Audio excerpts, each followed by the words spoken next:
Welcome to the Hudson Show. Coming up, Skibidi Toilet is coming to Fortnite. Also, the NBA has a new format for their All-Star game, and Kevin Durant says he absolutely hates it. All that and more on the way next.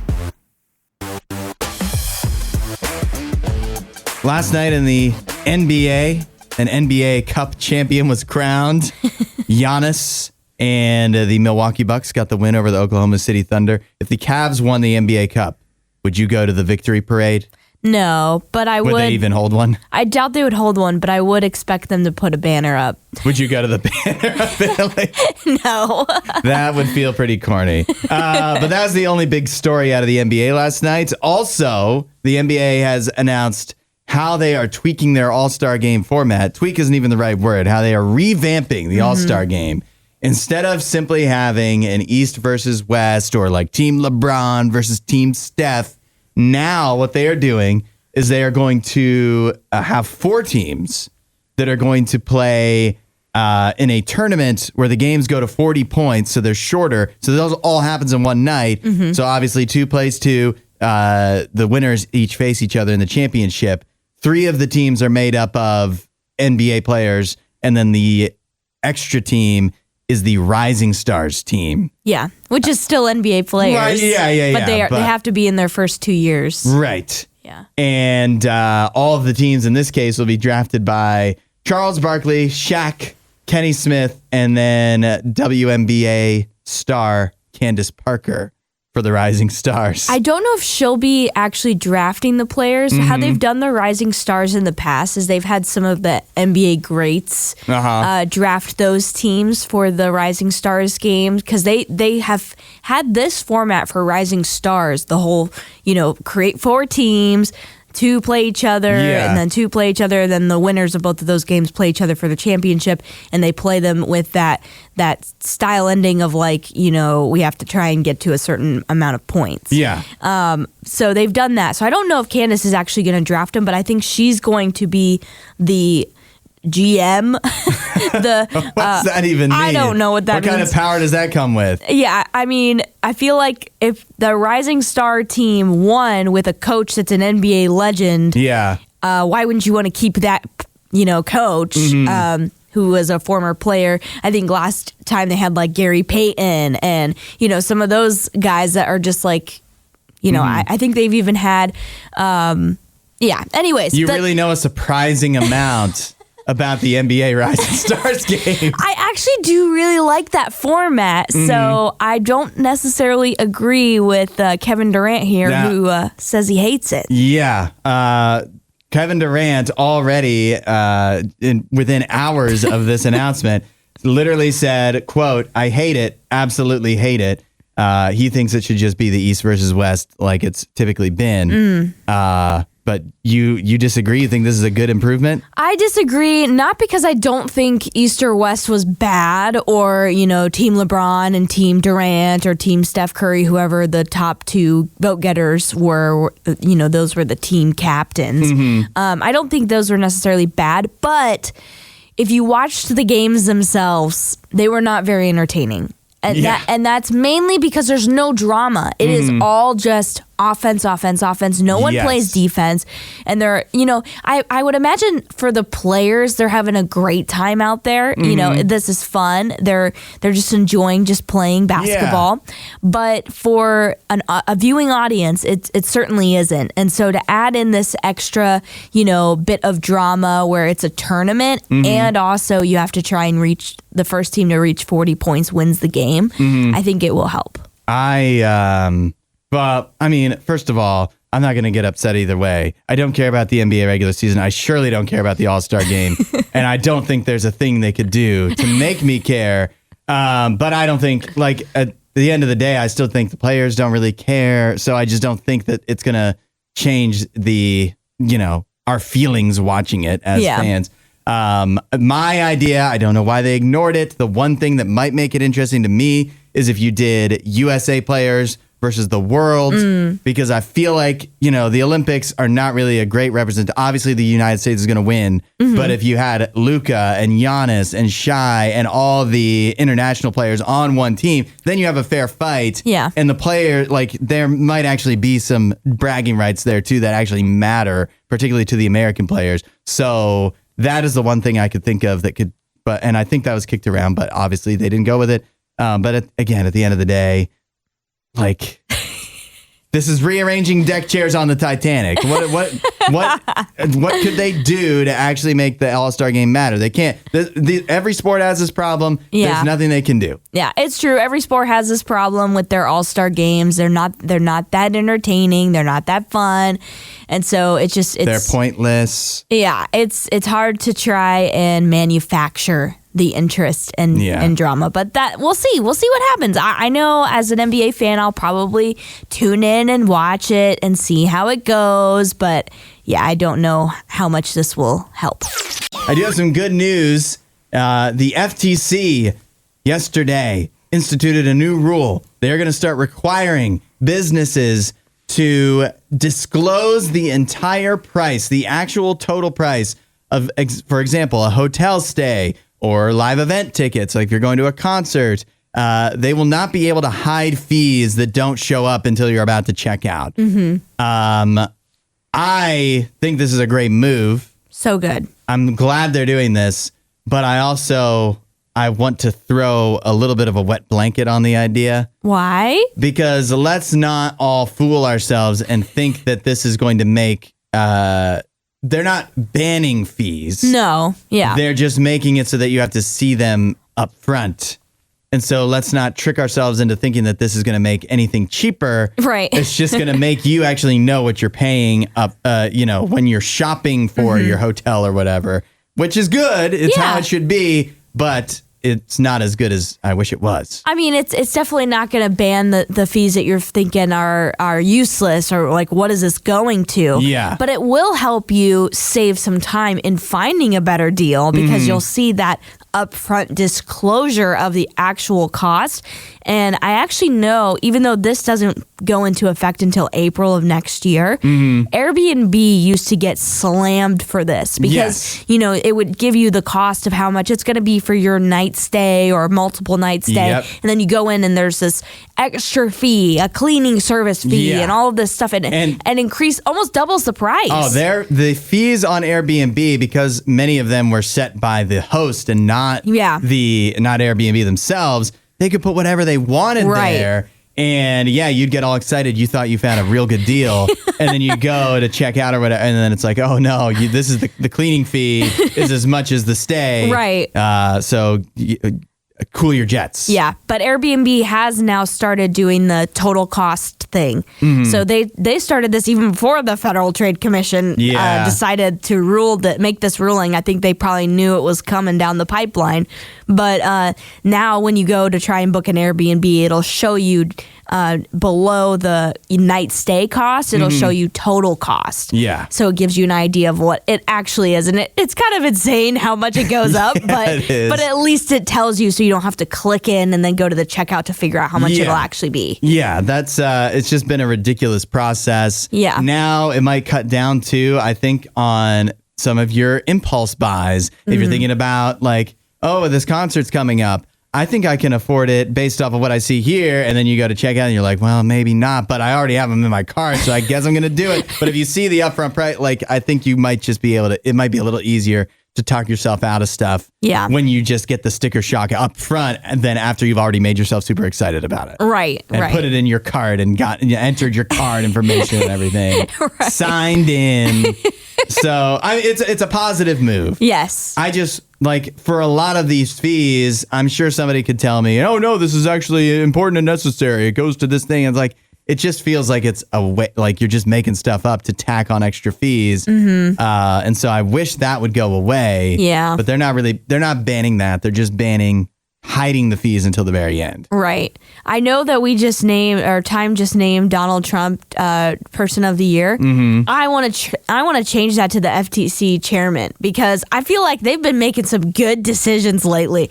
Not only is this decision amazing, thank you so much. This is what we need as the American public. This is what we need.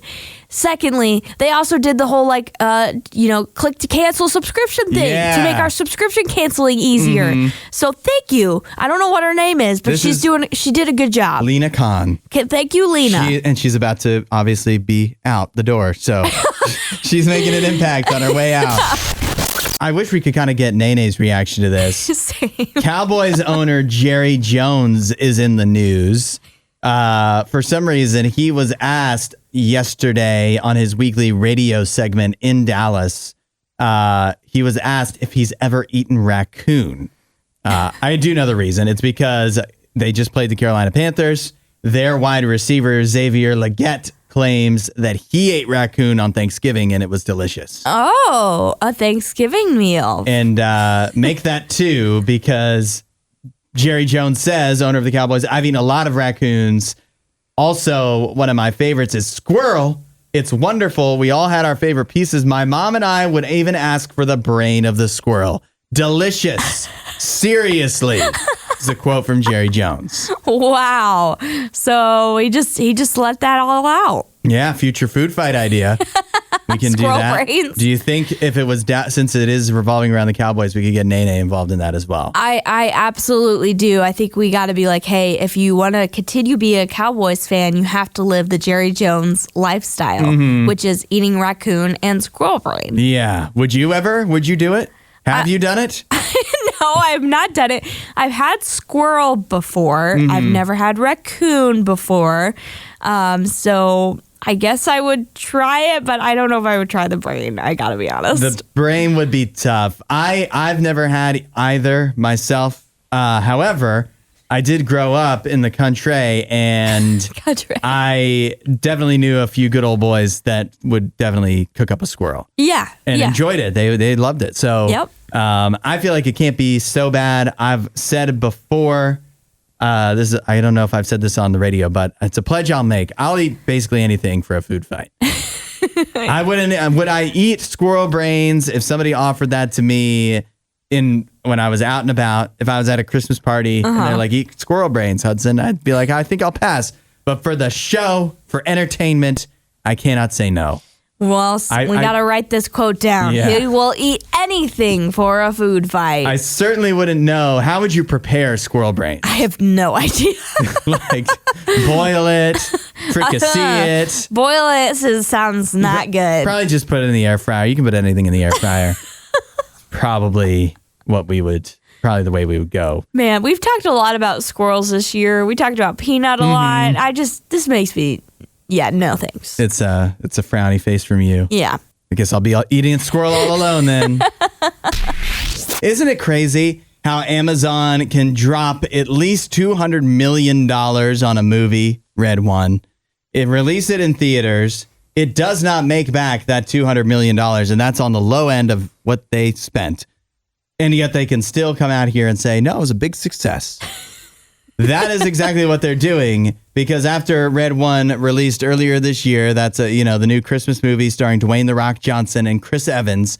It released earlier this year in theaters. It did not. I mean, it made $175 million worldwide. Many movies would be very proud of that. Right. But not when they spent at least $200 million to make the movie. No.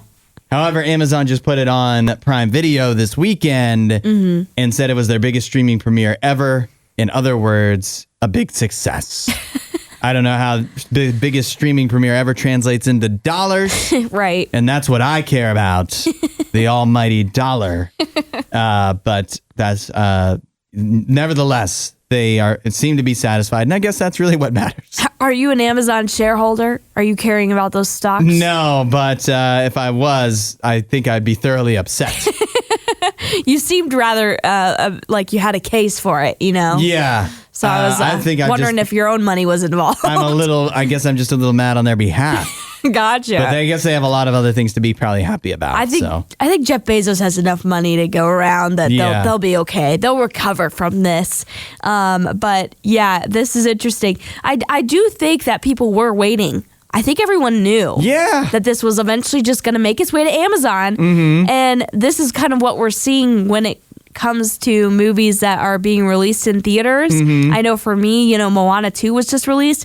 The thought that came to me was, I'll just wait till it comes on Disney Plus. Yeah. I don't want to go spend money at a theater. What you really need, everybody needs a person like this that does go and see all the movies in theaters. Yeah. And tells you whether it's worth watching in theaters or waiting.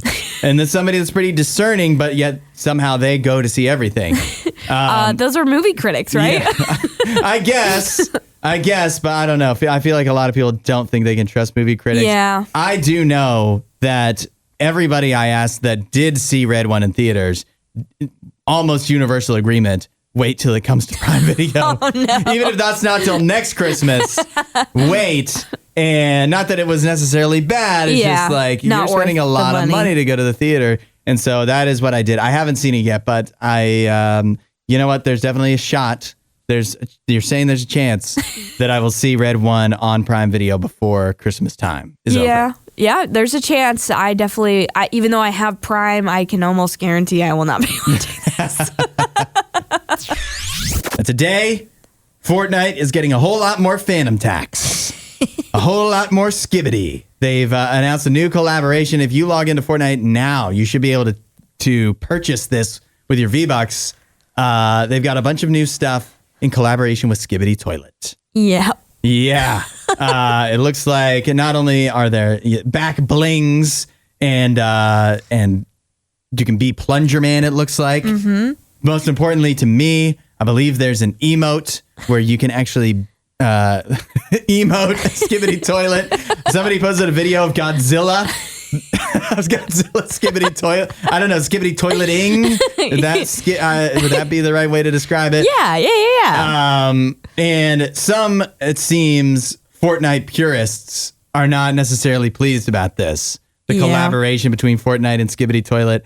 I'm neither a Fortnite purist enough nor a Skibbity Toilet hater enough to be upset about this. I think it's fun. I think it's funny. I mean, I don't really care either way. In all honesty, I don't play Fortnite either. But I do think it's funny. A lot of people that are upset are like Gen Z or older. Yeah. Because Skibbity Toilet is a meme that's mainly loved by Gen Alpha, which is kids that were born in the 2010s. Right. And so it's just, it's funny to me that we're starting to see, when you start to see generational warfare, where it's like this, Gen X thinks millennials don't like to work, and those type of things. Yeah. Now we're seeing that between Gen Z and Gen Alpha, which is messed up. They're still children. They're still children. Like, take it easy. I think part of the reason, do you think why people are upset is because they're realizing this is a harsh wake-up call to them, that they are playing a game that's really meant for 12-year-olds? Primarily for children, yeah.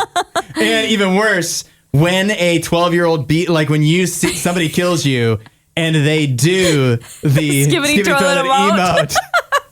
And you're like, dang, I just got shotgunned by a 12-year-old. Yikes. I think that may be where some of the animosity lies. I think Skibbity Toilet is fun. Clearly I'm not 12 years old, but I think I don't have any big issues with it. And again, it's Fortnite. Like, you think about all the other stupid things they've added into the game. Why is this a bridge too far for you? Right. And also, mind you, you don't have to buy it. Mm-hmm. If other people want to, in your mind, waste their money, their V-Bucks on Skibbity Toilet stuff, more power to them. More power to them. I mean, it is an open game, so there's a chance you might have to play against someone that is a Plunger Man. Yeah. But yeah, you don't have to spend your money on it. Yeah. Am I going to go buy any of these things today when I play Fortnite? Probably not. So you do play Fortnite? Yeah, I play Fortnite. I love blasting 12-year-olds. No, Fortnite, yeah, it's fun. But I'm not going to. I've never spent a cent on Fortnite. And you're not changing that. Yeah, this isn't going to is not going to be what makes me change that. Now, a new last-minute Christmas gift idea may have just entered the chat Frontier Airlines is offering what they call the Go Wild All-You-Can-Fly Pass. For $300, you can fly anywhere on Frontier Airlines, unlimited for an entire year, domestic or international. What? Does that seem too good to be true? Yes. It's not.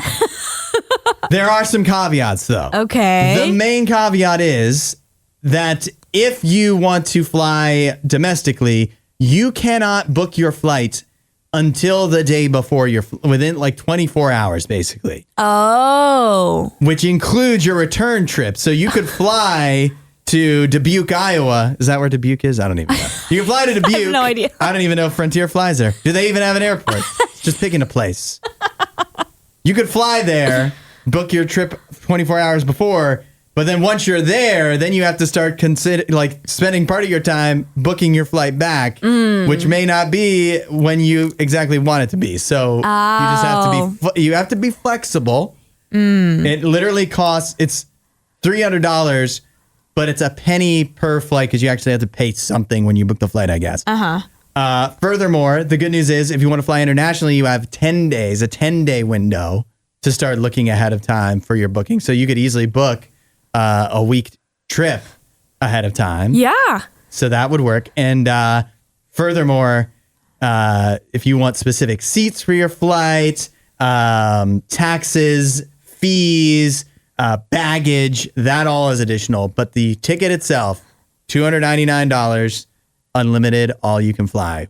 Doesn't that sound actually pretty amazing? That actually is kind of insane. I mean, obviously the caveat of, the limited time thing is it adds some extra, problems for those of us that have, 9-to-5s or whatever, and can't really drop and go on a flight in just 24 hours. Yeah. But still, I think you're going to be saving a lot of money if you use a system like this and you do travel a lot. Yeah. Yeah. I mean, $300 feels like one flight. Right. Basically. So you fly more than once. It seems like you're getting your money's worth. I don't know how. I've never flown Frontier. I don't know how it works. I know it's more of on the budget end of airlines, right? Okay. I don't know either. I don't know, too. Some budget airlines only fly like on certain days to certain places. Yeah. So this could make it dicey if you're like, well, because I would be thinking I could just if for basically free, if I can just fly to like a destination on Friday, book it on Thursday, fly on Friday, book my return flight on Saturday, come back on Sunday, and I have a little weekend getaway. Frontier might not fly on those. You just don't know. Right. So you'd have to do your research. But all in all, if you have any ideas of flying anywhere, it feels like it's kind of worth the risk. Potentially could be. I think for me, the one that's more compelling would be the international flying. If you wanted to try and do like a little trip to London or something like that. I don't know where Frontier flies to. I don't know where the international might literally mean like Canada and the Bahamas. I don't know. Hey, the Bahamas sounds nice to me. So that would be fine. But I don't know. That feels like with that 10-day window, it's a little better to do the international one. Literally looking up the map right now. Let's see. Where do we go? All routes. Let me hold on. All right, let's see. It was the deep breath for me. There's a lot of... Because it's like all around, and then it just gives you multiple pages. Yeah. Let's see. There's many destinations, it seems, in Mexico. Okay, didn't think of Mexico. Dominican Republic. They fly to Des Moines, Iowa. Let's see. I mean, this is a lot of routes they take, though. So I think you can. It'd be tough though. Is if you would wanted to go to a destination, you have to do a connecting flights. Yeah, and then you have to try to match line those up. But that would be difficult. Yep. Still, it might be worth the risk. Just for $300 again. If you think you're going to fly twice in the entire year, this feels like it's worthwhile. Even if you're not planning on doing that, this might give you the excuse to plan to do. That's right. Traveling. Yes, exactly. Well, it's certainly given me a lot to think about. Allie, you know what time of year it is? You know what season it is? Christmas. Actually, wrong. What? It's bowl season. Oh, yes. that too. Last night we got a college bowl, the Scooters Coffee Frisco Bowl. Mm-hmm. Memphis beat West Virginia 42-37. Yeah, that made me sad. I was born in West Virginia. Oh, you're a Mountaineer fan. Mountaineer at heart. No, I am a Buckeye, but yeah, I was born in WV. So here's what we're gonna do. I have a handful of bowls here, bowl games. Okay. Some are real. Okay. Some are made up. Okay. Your job is to figure out which is which. Oh, I'm excited. Let's get things started. LensCrafters Vision Bowl. LensCrafters Vision Bowl. Yeah, real or fake? That sounds real. No? Made that up. Oh, you made that up. Yeah, I made it up. Who do you think made it up? AI. No, that was all me. These are all entirely me. Okay. That is not a real bowl. All right. It should be, though. How about this one? Art of Sport LA Bowl. That hosted is- by Gronk. That is real. That is Yep. correct. That was played last night too, right? Or is it coming up today? It's coming up. It's today. Okay. California versus UNLV. I saw that was coming. Okay. How about this one? Mr. Beast Feastables Bowl. I feel like that's fake. Yeah. Not real yet. No, is it coming? It's coming soon? It's only a matter of time. All right. You're doing pretty good. What's that? 2 out of 3? Yeah, I think so. Yeah. All right. How about this one? Treasure the Chesapeake Crab Cake Bowl. Presented by Old Bay. I'm gonna go with fake. Really? Yeah, Okay. that's a fake bowl. Oh, it sounded way too specific. I put a lot of effort into I that can one. tell. I thought that could be a real thing. You almost got me. Actually, as a, being from Maryland, I wish that was real. And I hope they create it one day. Host presented by Old Bay. Yeah. Nice. All right. But you're 3 out of 4. I mean, I'm a college football fan, as probably Yeah. many have heard. You can play along at home. We're doing real or fake college football bowl games. How about this one? Game Above Sports Bowl. I'm gonna go with real. There's literally a bowl game called the Sports Bowl. Sports bowl. The Game Above Sports Bowl. All right. Last one. Snoop Dogg Arizona Bowl. Presented by Gin and Juice by Dre and Snoop. I'm gonna go with fake. That is a real bowl real? game. That is, I don't know how they put that all on the graphic, but that is coming up. The Snoop Dogg Arizona Bowl presented by Gin and Juice by Dre and Snoop. That is Miami of Ohio versus Colorado State, a marquee matchup. You know, I should have got that because I knew the Arizona Bowl was a real thing, but they Yeah. just change out the sponsors all the time. And Snoop is everywhere. Yeah. That Should've got is- that. That is coming up in Tucson, Arizona on Saturday, December 28th. I'm sorry, Miami of Ohio. I also, if you're wondering, the Game Above Sports Bowl, I need to find out who was playing in that. I think we're all wondering. We all wanna yeah, know. right. We need to know, Hudson. As if we don't all have it memorized, of course. The Game Above Sports Bowl is coming up on Thursday, December 26th, Pittsburgh versus Toledo. Oh, that's a good one, too. It's not bad. Not terrible. That's at Ford Field in Detroit. All right. I'm so happy bowl season is here. Yeah. And we actually get games that are actually good starting on Friday, playoff games. Oh, what a wonderful time. It's great. It might finally be happening. We might be getting the fight we've been asking for. Conor McGregor versus Logan Paul.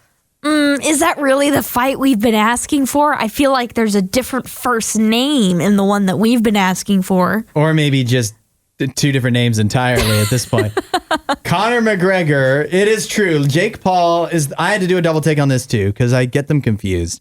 Jake Paul is the one that just fought Mike Tyson. Yes. And has actually, I feel, been taking his fighting boxing career seriously. a little more seriously, even though it's like in the world of taking careers seriously, he's not, because there's many serious boxers and he refuses to fight them, or they refuse to fight him. Nevertheless, Conor McGregor is not going to fight Jake Paul, doesn't sound like. However, he has agreed to fight Logan Paul in India. Okay.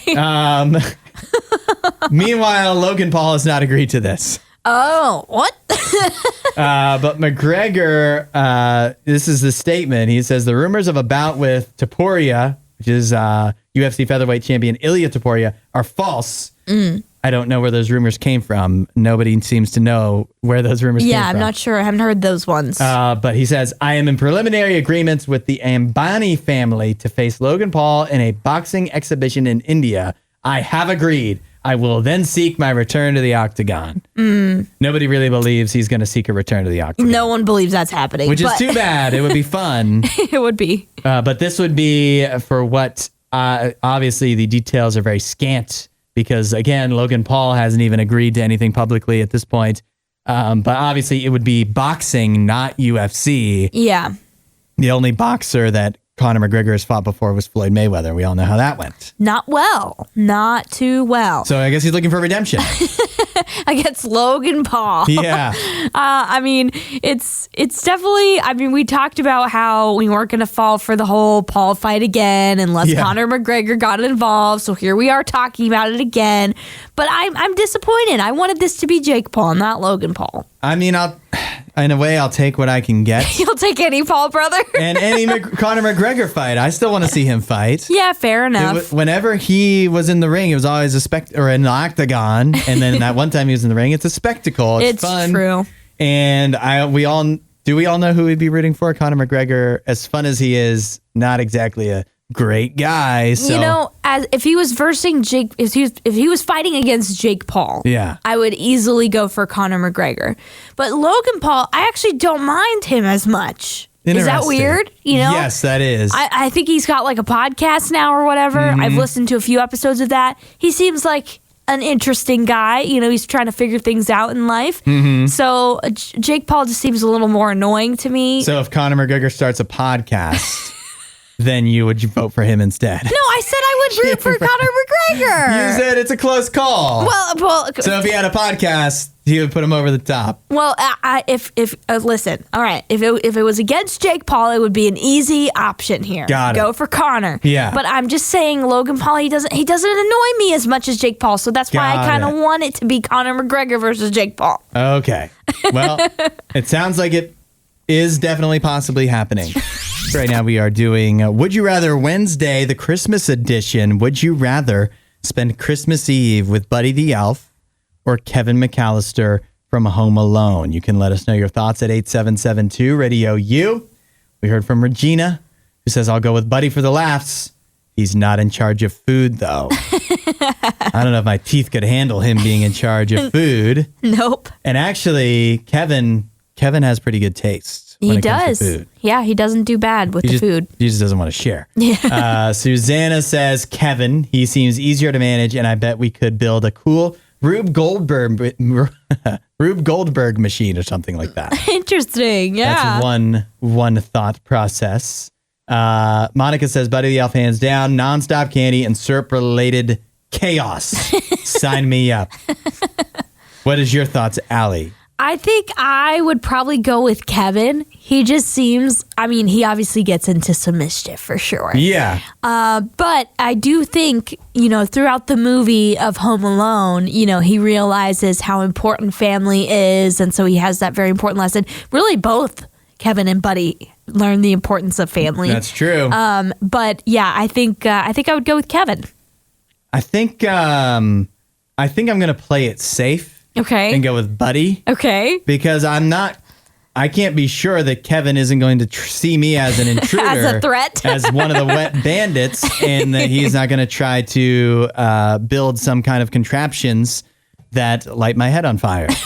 So I don't know that I think that would be the best choice for me. I'm just going to play it safe. I'll hang out with Buddy. I know he's a lot to deal with, but they seem like they're all having a good time on like New Year's Eve or whatever in the movie. Right. And maybe Jovi would be around. She's nice. We have a sing-along. So I think Buddy the Elf will be the good choice for me. Yep. We share an affinity for syrup. So I think that's true. I think it would be a good match. Maybe secretly Buddy is from Canada. We don't know, do we? Could be a good theory. Actually, wait, no, he's from New York City. That's where his dad is. Right. So. Maybe his dad's originally from Canada. Maybe. He does kind of have a Canadian accent when you don't think about it at all. Thanks for listening to The Hudson Show. Please don't forget to rate and review the podcast.